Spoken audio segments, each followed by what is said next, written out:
ইমাম আবু হানিফা রহমতুল্লাহ আলাইহির এই মাজারের কাছে এসে যখন ইমাম শাফি রহমতুল্লাহ আলাইহি নামাজ পড়তেন, তখন তিনি তাহরিমা বাদা বুকের উপর থেকে বাদ দিয়ে নাভির নিচে বাঁধতেন। সুবহানাল্লাহ বলুন।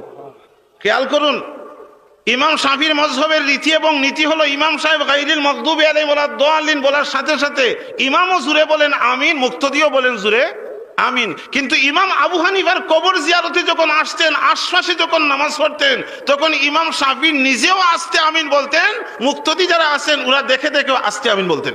মুরিদিনরা দেখতেছেন যে আমাদের ইমাম সাহেব আজকে রফি আদান করেন নাই, আমাদের ইমাম সাহেব আস্তে আমিন বলেছেন, জুরে আমিন বলেন নাই, আমাদের ইমাম সাহেব শাফি সাহেব আজকে বুকের উপরে হাত পাতেন নাই, নাভির নিচে হাত পাচ্ছেন।